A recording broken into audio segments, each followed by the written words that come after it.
Imagine walking into a networking event and, not feeling that dread, but instead feeling like excited to be there. Picturing yourself like striking up conversations. Yeah. And really making connections that could, help your career. Sounds good, right? Yeah. That's exactly what we're diving into today. Practical strategies to kind of transform your approach to career development and networking. So we're going to unpack some myths, share real-world examples, and give you some tools that you can use to actually build relationships that can open doors to new opportunities for you. I'm Terry, your host, for this deep dive into the world of career advancement. And I'm Sheri, here to offer my insights into how to navigate this very often confusing landscape. Before we get started, a quick reminder to like and subscribe if you're enjoying the show. And we love hearing from you, so please drop a comment below with any topics you'd like us to cover in future episodes. And if you're feeling extra generous and want to support our work, you can find us on Patreon at patreon.com/OBAllister or buy us a coffee at buymeacoffee.com, Jamie McAllister. All right, let's dive in. So we're tackling career development and networking, two topics that can feel really daunting, especially if you're not someone who loves schmoozing. But here's the thing. Building a strong professional network doesn't have to be about those forced interactions or being super charming. So what's the secret to building those genuine connections that actually benefit your career? I think it's about shifting your focus from what can I get to what can I give. So instead of approaching networking as this transactional exchange, think about how you can add value to other people's work lives. Yeah. How can you be a resource, as a source of support, or even just a friendly ear? That makes a lot of sense. You're building relationships that are authentic, based on mutual respect and support. And it doesn't require, those grand gestures or you being the center of attention all the time. It's often those small everyday interactions that build a really strong foundation. I'm thinking about that story from our research about surprising your boss with their favorite coffee. That's the perfect illustration of what a small gesture can do. It wasn't about, sucking up or anything. It was showing them that you were paying attention and that you cared. Exactly. Small gestures mean a lot, especially in professional settings where people often feel overwhelmed and underappreciated. It's about making someone's day a little bit better, easing their workload, or just offering a listening ear. Right. Those are the actions that build trust and goodwill, which are essential for any strong relationship. So we've gotten rid of the myth of constant schmoozing and talked about genuine connections. But how do we turn that into actual career growth? Well, one crucial area where relationships really come into play is the interview process. A lot of people dread interviews. They see them as these high-pressure tests instead of opportunities to connect with someone. That's understandable. Interviews can be nerve-wracking. I remember reading this tip about picturing the interviewer in bunny slippers to help with anxiety. Maybe not the most professional visualization, but the idea is to humanize the whole experience. Right. Think of interviews more like conversations between potential teammates and less like interrogations. That can really reduce your anxiety. Yeah, it's more about finding common ground, showing off your skills, and figuring out if you would be a good fit for the team. So how do we really showcase our skills and make ourselves memorable in a way that resonates with interviewers? I think storytelling is key. Don't just list your skills or qualities. Use specific examples and tell stories to illustrate them. So instead of saying, I'm a hard worker, tell a story about a time you went above and beyond to streamline a process or solve a problem. Right? It's about bringing your experiences to life and letting the interviewer really see your work style and how you solve problems.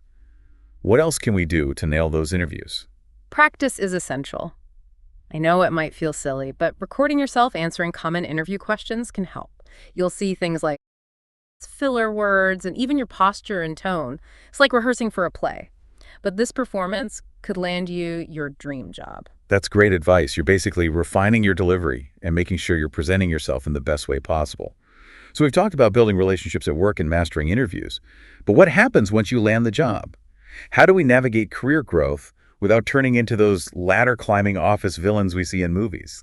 First of all, let's ditch the whole climbing the ladder metaphor. Career growth isn't about ruthlessly chasing promotions. It's more about continuous learning and development and looking for opportunities to grow your skill set and make a real contribution. That's interesting. How does that change our thinking about performance reviews and promotions? It's more about focusing on your own individual growth. Instead of getting caught up in comparisons or office politics, it's about looking for challenges, being open to feedback, and constantly trying to improve and learn new things. So where do we begin? How do we set ourselves on a path for continuous growth? One of the most valuable things you can do is find a mentor. Yeah, That makes sense. A mentor can give you guidance, share their experiences, and help you deal with those tricky office dynamics. It's like having a GPS for your career that also offers support and encouragement. Exactly. They can help you come up with ideas, give you feedback, and show you areas where you could grow that you might not even see yourself. Finding a mentor is definitely high on my list. Yeah, And speaking of lists, setting goals is crucial too, right? absolutely. Having both short-term and long-term goals will give you a sense of direction and purpose. And don't forget to break those goals down into steps. It's way less overwhelming that way. Right. So, for example, if your long-term goal is to be a manager, you could start by leading smaller projects or mentoring other people. Those are all fantastic tips for building relations within your company and doing well in interviews. But let's think bigger.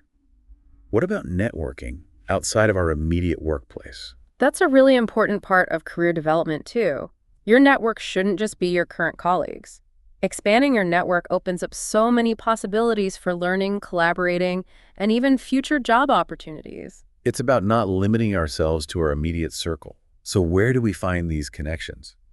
LinkedIn always comes up, but it can feel like a bunch of motivational quotes and self-promotion.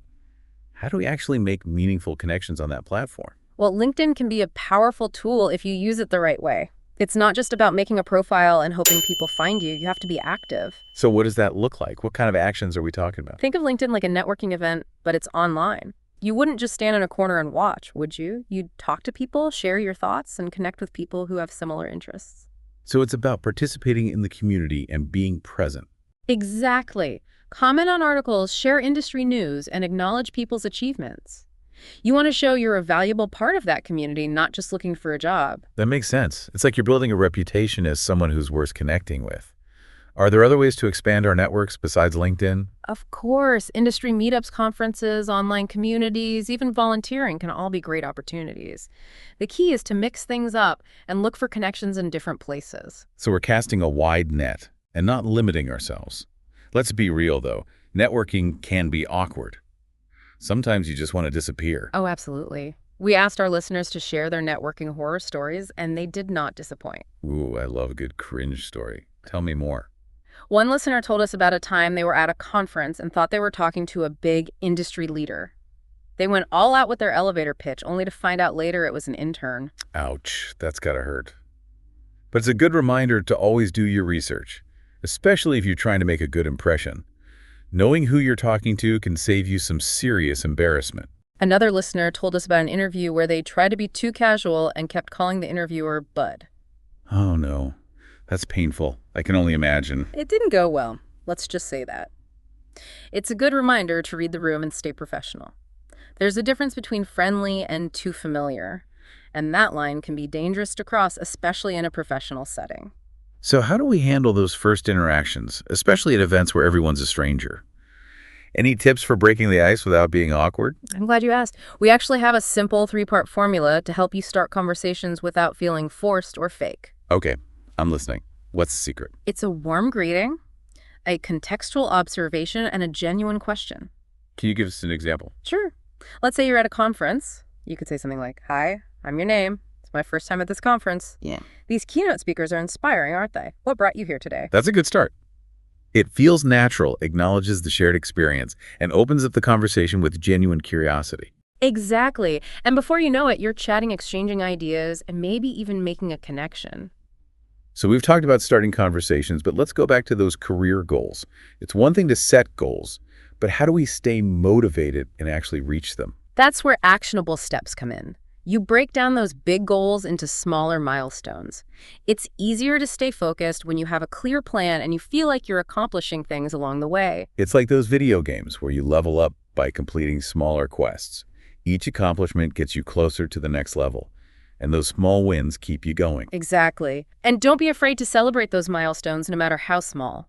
Recognizing your progress helps you build good habits and keeps you moving forward. It's like giving yourself those little rewards that keep you motivated. We all need that. We've covered a lot today, building relationships, acing interviews, networking, and setting goals. It's a lot to take in, but hopefully our listeners are feeling empowered, not overwhelmed. It is a lot, but remember, career development is a journey, not a destination. It's about continuous learning and growth, and it's something we work on our whole lives. And it's okay to make mistakes along the way. We learn the most from our mistakes. Absolutely. those networking horror stories, we shared them for a reason. They remind us that everyone makes mistakes. It's how we learn and grow from them that matters. So what's the most important thing you want our listeners to take away from today? I think the most important thing is to approach your career with intention and a willingness to learn and adapt.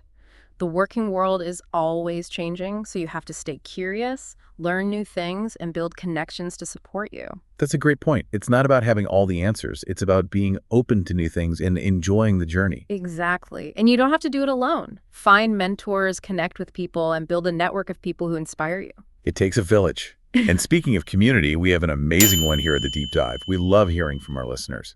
So if you have any career questions, challenges, or even wins you want to share, leave a comment below. We're always looking for new topics, and your feedback helps us shape the show. And if you're looking for more resources and behind-the-scenes content, check out our Patreon page at patreon.com/McAllister. Your support keeps the show going and helps us create even more for you. And if you're feeling extra generous and want to fuel our caffeine addiction, which, let's be real, is what really drives this show, you can buy us a coffee at buymeacoffee.com/Jamie McAllister. Every cup helps. Before we wrap up, I want to leave you with one final thought. We've talked about a lot of practical tips, but the most important part of your career is you. You got it. Your skills, passions, and experiences are what will shape your path. Embrace them and don't be afraid to let them shine. It's about finding what you love and going for it with confidence. And remember, you can achieve amazing things. Don't let anyone tell you otherwise. That's a great message to end on. Thanks so much for joining us today. It's been a pleasure. Until next time, keep learning, keep growing, and keep diving deep. As we wrap up this deep dive, into career development and networking, I want to go back to that image we started with.